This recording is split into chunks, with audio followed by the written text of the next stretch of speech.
Hay otras figuras públicas también, politólogos, historiadores, que durante estos días han cuestionado abiertamente la reacción de la izquierda latinoamericana ante los eventos de las últimas semanas. Y por ello le doy las gracias y saludo a nuestro colaborador de CNN, Pedro Brieger, y director del portal Nodal desde Buenos Aires, que nos acompañe para analizar este aspecto en particular de lo que ha sido esta semana y lo que ha producido en términos de las reacciones y dudas de algunos historiadores y expertos en Latinoamérica. Pedro, bienvenido a este espacio, gracias por la oportunidad.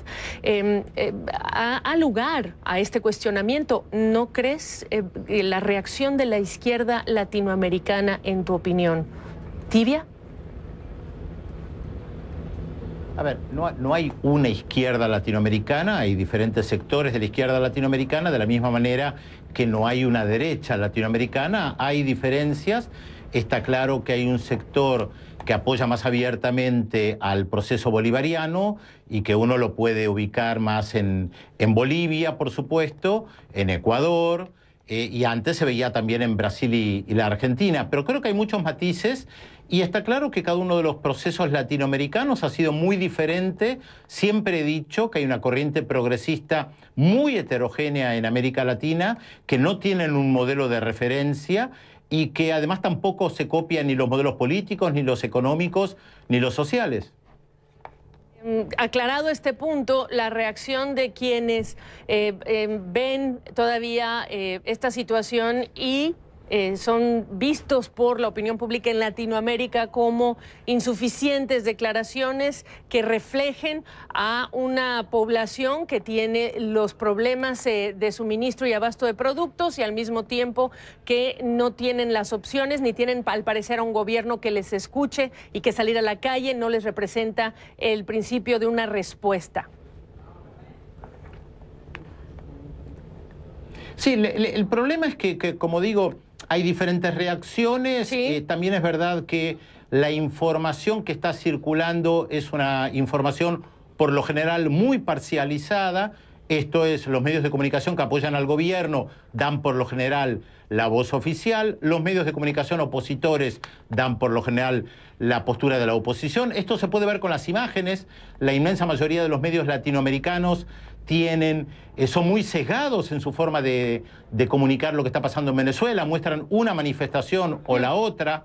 Lo que nosotros tratamos de hacer en el portal que yo dirijo justamente es dar todas las posturas, todas las imágenes. No es algo sencillo mantener un equilibrio y poder mostrar tanto lo que dice el gobierno como lo que dice la oposición, que es brindarle elementos a los que leen el portal o a los que escuchan las noticias o nos ven en la CNN o en algunos otros medios de comunicación, una imagen, no digo acabada de lo que está pasando, porque es muy difícil sacar conclusiones. Sí.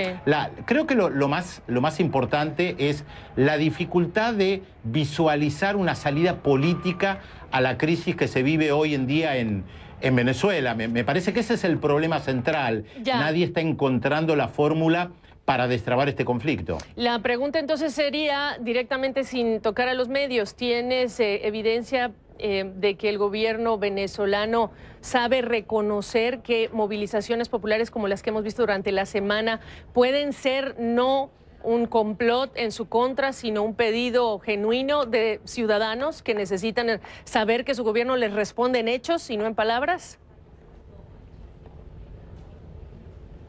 A ver, yo no puedo responder por el gobierno venezolano, eso lo tienen que hacer ellos. Yo puedo analizar lo que está pasando.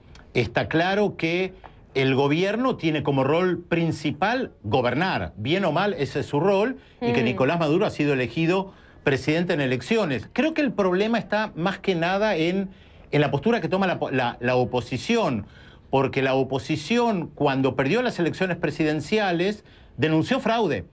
Entonces, ahora una salida política, si uno piensa, convocar elecciones generales, ¿sería la salida? Y si gana otra vez el chavismo, ¿la oposición reconocería ese resultado? Creo que ahí es donde nosotros encontramos que la oposición está atrapada en su laberinto, porque por un lado ha tratado de impulsar una salida constitucional del presidente Nicolás Maduro. Esto es lo que dijo Henry Ramos Aliub cuando asumió al frente de la Asamblea Nacional en enero del año pasado, y por el otro lado ha tratado de derrocar al gobierno a través de la movilización en las calles. No cabe la menor duda que la oposición en Venezuela tiene una gran capacidad para movilizar a miles de personas, pero tampoco cabe la menor duda que el gobierno tiene la capacidad de movilizar a muchas personas. Si alguien piensa que el gobierno de Nicolás Maduro le va a entregar las llaves del poder a la oposición porque la oposición reclama que le entreguen las llaves del país, y esto es obvio que no va a suceder.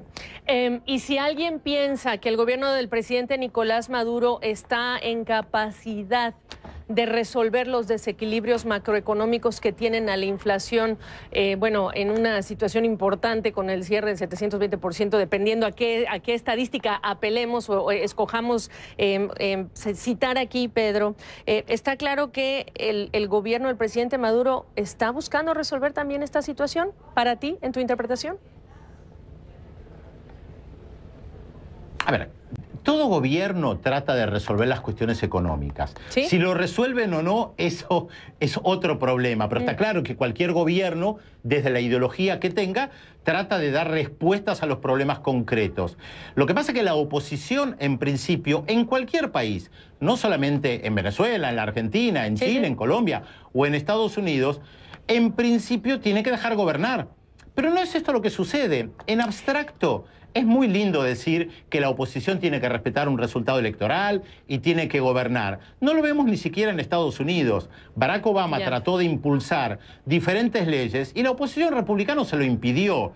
Por eso yo siempre digo, y esto lo digo hace años, las oposiciones siempre piden diálogo, los gobiernos cuando son gobierno no extienden tanto la mano para el diálogo porque justamente lo que quieren hacer es gobernar. Y cuando los sectores opositores llegan al gobierno, hacen por lo general lo mismo. Bueno. Entonces hay como una trampa del sistema democrático en este sentido, donde las acusaciones son según el lugar donde uno esté ubicado, y acá lo ideológico, sin lugar a dudas, es muy importante. Claro, por lo general, lo que quiere una oposición es llegar al gobierno. Me terminé el tiempo, El problema Pedro. que tiene es que tiene que esperar hasta las próximas elecciones. Te pido una disculpa por interrumpirte constantemente, solo que me terminé el tiempo, pero te agradezco tu análisis, tu perspectiva y la oportunidad.